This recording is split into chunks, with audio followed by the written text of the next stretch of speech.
Guys, we're gonna read another fan fiction.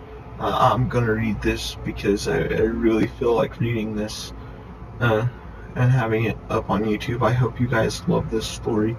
I know for sure I love it, and I want to give a special shout out to Rob Kikrin 53. And by the time I say that, most of you are gonna know what I'm gonna be reading. And most of you are probably going to be right. As for, we will be reading My Little Dashie.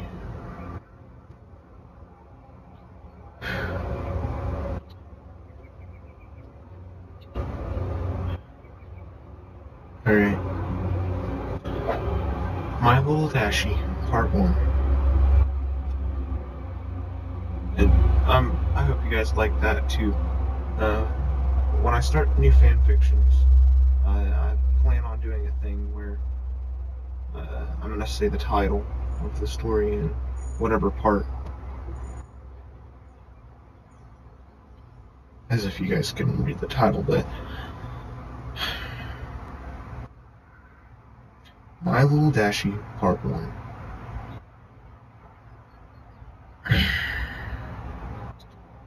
I live my life one day at a time. A good proportion of those days are uneventful. I fall into the same routine. I'll wake up, I walk to work, walk home, then bum around until I go to bed.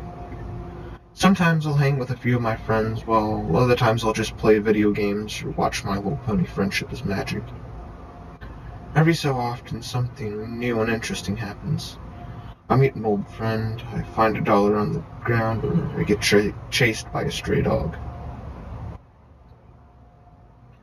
Living in a dying city isn't very fun or interesting. The city was once full of life and color, but now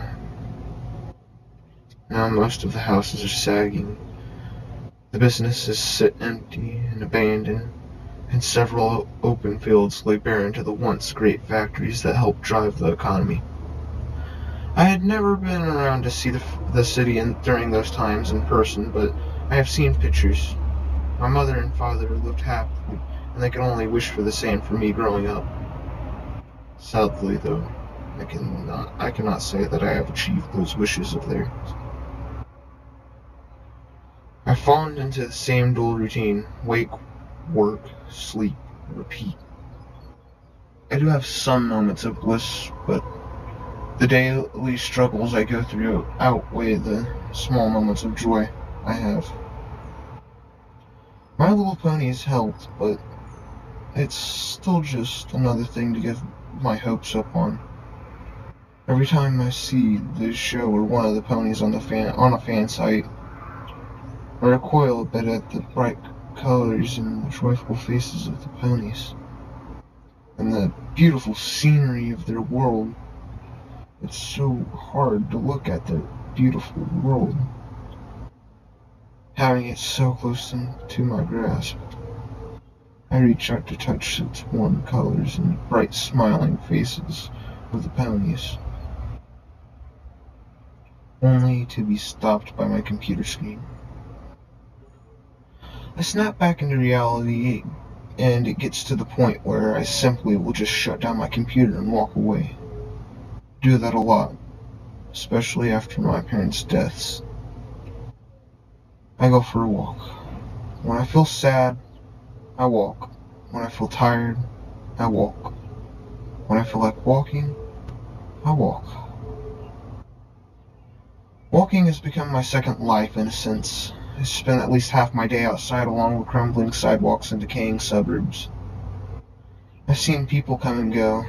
I've seen buildings torn down, burned up, and so much graffiti on its walls that its original color is unrecognizable. I very rarely pass any other people on my strolls. Most people don't like to look at their once beautiful city and their homes and their former businesses. I don't blame them. In fact, I envy them. They saw this place with their own two eyes, seeing the buildings standing tall and proud, the lawns freshly cut and paved, then the paved roads, The sidewalk's still intact. The only thing I ever seen that comes close to the only thing that even comes close to my is my mother's paintings. Each of them, each of them, colorful scenes of.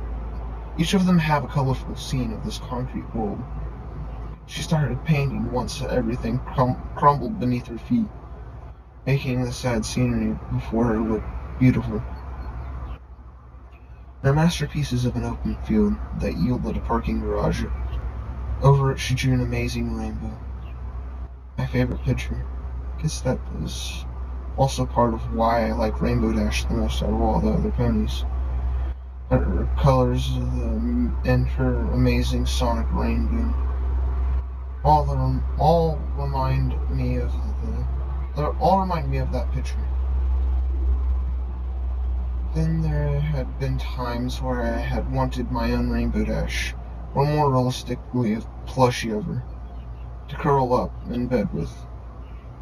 I made an old Simba into a temporary replacement until I'm able to save up enough money for one. It helps, in a way. Like holding it close will heal my wounds, my pain, and my sorrow. And also my feet, as a matter of fact. And as a matter of fact, my feet, after countless hours of walking in my own shoes, as they pulsated under the sheets, and all the while I'm holding that stuffed animal harder than a mother protecting her child.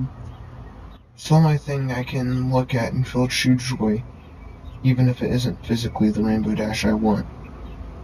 It'll have to do. So, yeah, guys, I'm just gonna go ahead and sign off before I say anything else and make this video longer than what it's supposed to. Other than, there's one thing that I have to say, and that is that I'm going to have to read the Rainbow Factory after I had already recorded, so there's going to be a little bit of a delay on that. That's part of the reason why I'm starting this. So, for right now, I'm Tails the Mick, and I'm going to sign off to you guys.